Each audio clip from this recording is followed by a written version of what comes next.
এবারে যে কাতলা মাছটা কেনা হয়েছিল একদম টেস্ট ছিল না, এমনিতেই ছেলেমেয়েরা মাছ খেতে চায় না, বড় বাড়ি ছিল না, থাকলেও কিছুটা খেয়ে নিত। তো ভাবলাম মাছটা দিয়ে অন্য কিছু বানিয়ে নেওয়া যাক। মাছটাকে ভালো করে ভেজে নিয়ে কাঁটা ছাড়িয়ে নিয়ে রাখলাম। এটা একটু ধৈর্যের কাজ, অনেকক্ষণ ধরেই কাঁটাটা বেছে নিয়েছি। তারপরে নর্মালি কয়েকটা মশলা দিয়ে পেঁয়াজ কুচোনো আর কাঁচা লঙ্কা কুচোনো, হলুদ গুঁড়ো আর জিরের গুঁড়ো, লঙ্কার গুঁড়ো, আদা বাটা, রসুন বাটা সব কিছু দিয়ে অল্প একটু লবণ দিলাম, দিয়ে মশলাটা কষিয়ে নিয়ে তারপরে ছাড়ানো মাছগুলো দিয়ে দেবো।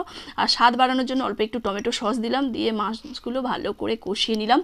একদম মাছের স্বাদ চেঞ্জ হয়ে যাবে। তারপরে গোলমরিচের গুঁড়ো দিলাম, অল্প একটু গরম মশলার গুঁড়ো দিলাম, তারপরে রুটি যে গুঁড়ো করে রেখেছিলাম ওটা দিয়ে আবারও ভালো করে কষিয়ে নিলাম। নিয়ে নামিয়ে ঠান্ডা করে যেরকম ফিশ ফিঙ্গার বানায় সেরকম গড়ে নিয়েছি। নিয়ে একদিকে আমি ডিম ফাটিয়ে রাখলাম, ডিমের মধ্যে চুবিয়ে নিয়ে ব্রেড ক্রামসে কোট করে নিয়ে, এটা ডবল কোট করে নিচ্ছি আমি। আর সৌনকের জন্য কয়েকটা বল বানিয়ে নিয়েছি। ও তারপরে খেতে যা লেগেছিল না, অসাধারণ। কাতলা মাছ তো আর কেউ বুঝতে পারছে না, ছেলেমেয়েরা বলছে আরও দাও আরও দাও। মাছটা জাস্ট অসাধারণ লেগেছে। ভালো লাগলে